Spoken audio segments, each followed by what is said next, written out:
இப்ப பாப்பாக்கு 1.5 வயசு ஆகுது. நான் கெஞ்சுவேன், அம்மாட்ட வரவே மாட்டான். ரொம்ப ஆசையா போயிட்டேன், பொண்ணு குழந்தை வேணும்னு முடியல. அவளை வளர்க்கவே இல்லை, அவதான் என்ன வளர்க்கிறான். எனக்கு அம்மா மாதிரி. புடவை கட்டிக்கினா அவனுக்குள்ள ஒரு பதட்டம் வந்துடும். எங்க பாக்குறேன், எப்பமா வரும்? அப்பதான் அழுதுட்டு கண்ணை தொடச்சிட்டு வெளியில சிரிச்சுட்டே வரும். அப்புறம் பிள்ளைங்க எல்லாம் வீட்டுல ஜாலியா விட்டுட்டு நீங்க மட்டும் பிக்னிக் வந்த மாதிரி 2 பேரும் வந்துருக்கீங்கன்னு சொல்லுவாங்க. அப்புறம் ரொம்ப வலிக்கும். நிறைய மிஸ் பண்றோம் லைஃப்ல. இந்த வீடியோ கீழே எதுக்கு அந்த சிரிக்கிற வீடியோ போட்டாங்கன்னு எனக்கு சத்தியமா புரியல. அந்த ஷோல நடக்கிறது வந்து கண்டென்ட்டுக்காக பண்றாங்களா இல்ல எப்படி பண்றாங்கன்னு எனக்கு தெரியாது. ஆனா அதுல இருக்கிற விஷயம் உண்மைதான். இது வந்து குழந்தை பெற்றவங்களுக்கு தெரியும், ஒரு பையனோ ஒரு பொண்ணோ வச்சிருக்கவங்களுக்கு தெரியும், பொண்ணு வச்சிருக்கவங்களுக்கு கண்டிப்பா தெரியும்.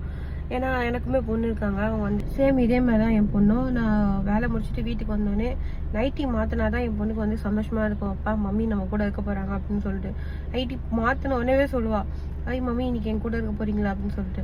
இதுவே நான் நைட்டி மாட்டாம ட்ரெஸ்ஸே போட்டுதான், அண்ணாங்க மம்மி மறுபடியும் போக போறீங்களா, இன்னைக்கு என் கூட இருக்க மாட்டீங்களா, என் கூட படுக்க மாட்டீங்களா அப்படின்ட்டு ஒரு கேள்வியா கேட்டுன்னு இருப்பா. என் பின்னாடியே சுத்துவா.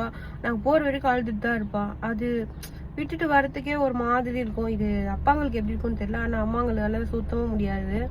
ஆனா பாக்குறவங்க வந்து நீங்க ஜாலியா இருக்கீங்க, ஜாலியா சுத்துறீங்க அப்படின்னு இவங்கள மாதிரி எங்களுக்கும் நிறைய பேர் சொல்லியிருக்காங்க.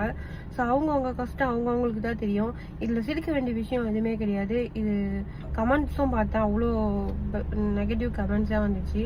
என்ன பெற்றிருக்கோம் அப்படின்னா அந்த பொண்ணு உண்மையிலே எனக்கு ஒரு மாமியாராகவும் இருப்பா, ஒரு அம்மாவும் இருப்பா, ஒரு குழந்தையாவும் இருப்பா. ஸோ அந்த மாதிரி கெஞ்சும் போது அவளை பார்க்கும்போது குழந்தை மாதிரி இருக்கும். ஒரு டைம் என் கூட ஆர்குமெண்ட் பண்ணுவான். அது பார்க்கும்போது எங்க அம்மா பாக்குற மாதிரி இருக்கும். ஏன்னா எங்க அம்மா கிட்ட நானும் ஆர்குமெண்ட் பண்ணுவேன். சம்டைம் வந்து என்கிட்ட கோவப்பட்டு பேசுவா. அப்ப பார்க்கும்போது எங்க மாமியார் மாதிரி ஒரு மாமியார் மாதிரி இருக்கும். என் மாமியாரே என்ன திட்ட மாட்டாங்க, ஆனா அவ திட்டிட்டு இருப்பா, ஏன் மம்மி இவ்வளவு பண்றீங்க அப்படி இப்படின்னு சொல்லிட்டு. வந்து கண்டென்ட்டாவோ அது மாதிரி எடுக்கல. உண்மையாலே இது மாதிரி குழந்தைங்க இருக்கிறாங்க. ஸோ குழந்தை படுத்தவங்க நீங்க சொல்லுங்க, உங்க குழந்தைங்க கூட எப்படி இருக்காங்க அப்படின்னு சொல்லிட்டு. ஸோ கமெண்ட்ல சொல்லுங்க. அண்ட் குழந்தை கூடவே இருந்து குழந்தை கூடவே விளையாடி நாள் ஃபுல்லா குழந்தை கூட இருக்கிறவங்களுக்கு வந்து இந்த வீடியோ வந்து ஒரு ஃபன்னா இருக்கலாம். இதை பத்தி புரியாம கூட இருக்கலாம்.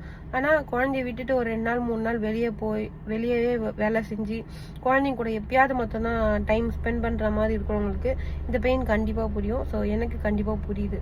அடுத்தவங்க ஃபீலிங்ஸோட விளையாடாதீங்க, அண்ட் அடுத்தவங்க ஃபீலிங்ஸை கிண்டல் பண்ணாதீங்க.